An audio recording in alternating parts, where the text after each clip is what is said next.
وعلیکم السلام ورحمۃ اللہ وبرکاتہ۔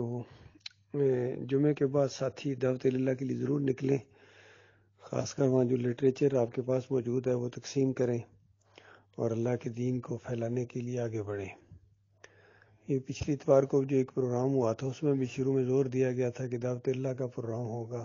مجھے نہیں معلوم کہ دعوت اللہ کا پروگرام کیوں نہیں ہوا ہے، اتنے لوگ اکٹھے ہوئے تھے، یہ باہر کیوں نہیں نکلے اللہ کے دین کی تبلیغ کے لیے اور دین پھیلانے کے لیے؟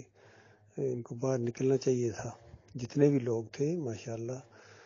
باقی وہ جو دوسرے حلقوں سے آئے ہوئے تھے ان کو بھی چاہیے تھا نکلتے۔ یہ تو اس پروگرام میں بڑا اعلان کیا گیا تھا کہ دعوت اللہ کے لیے نکلیں گے، تو یہ کوتاہی نہ کیا کریں ساتھی، ہر جمعے کو دعوت اللہ ضرور کیا کریں اور اس کے علاوہ بھی دعوت اللہ کے پروگرام بنائیں۔ اللہ کے بندو، اللہ کے دین کو نکلیں گے، جب تک آپ باہر نہیں نکلیں گے خالص تبلیغ کے لیے، اللہ کے دین کی تبلیغ کے لیے، دین اسلام کو پھیلانے کے لیے، اس کو غالب کرنے کے لیے، اگر آپ باہر نہیں نکلیں گے اللہ تعالیٰ آپ کے لیے ہدایت کے راستے نہیں کھولے گا۔ اور جب تک وہ کشمکش نہ برپا کریں جس ماحول کے اندر یہ کتاب اللہ نازل ہوئی ہے۔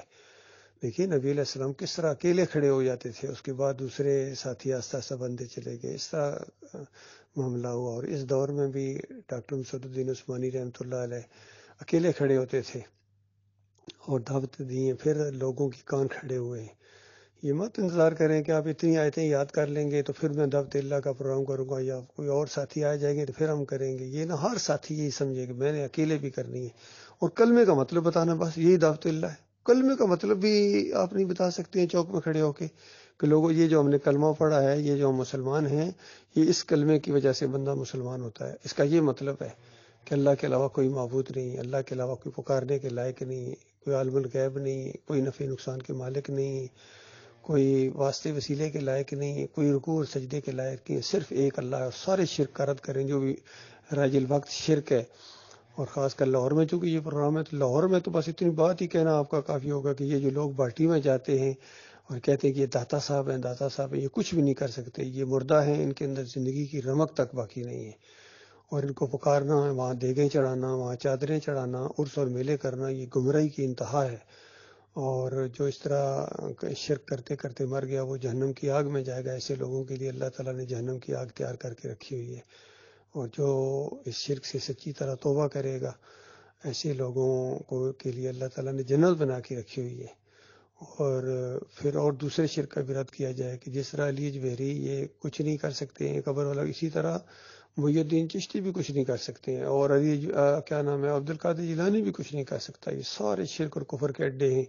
مسلمانوں توبہ کرو، مسلمانوں تو مسلمان ہو جاؤ، اس طریقے سے کھول کھول کے بیان کریں ان کے سامنے توحید کی دعوت۔ اور آپ کو یاد ہوگا ایک دفعہ جب میں بھی تھا وہاں تو دعوت اللہ کی، تو کچھ لوگوں نے ذرا اس انداز سے کہ یار مولوی کرتے رہتے ہیں، مولوی آ جاتے ہیں، تو دوسرے نے کہا نہیں نہیں یہ مولوی نہیں ہو، ڈاکٹر عثمانی کے ساتھی آ گئے، ڈاکٹر عثمانی کے ساتھی ہیں یہ۔ تو اس انداز سے دیکھیں کس طریقے سے وہاں لوگوں نے تائید کی تھی۔ تو بہرحال ہم نے تو لوگوں کی طرف نہیں دیکھنا، ہم نے تو اللہ کی دعوت دینی ہے۔ یہ صحیح معنوں میں جو مردی ہے، یہ صحیح معنوں میں دلیری ہے، یہ صحیح معنوں میں اللہ کی شکر گزاری ہے۔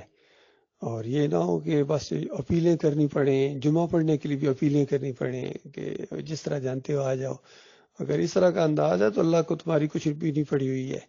ہماری یہ ضرورت ہے کہ اللہ تعالیٰ ہمیں سیدھے راستے پر رکھے، اور سیدھے راستے پر رہیں گے جب تک آپ دعوت اللہ بازاروں میں نکل کر کریں گے۔ اور اگر آپ نے کرنا چھوڑ دیا تو تمہارا بھی معاملہ وہی ہوگا جو محمد حنیف کا ہوا ہے اور انصاروں کا ہوا، جس طریقے سے۔ اللہ تعالیٰ اس برے انجام سے اپنی پناہ میں رکھے۔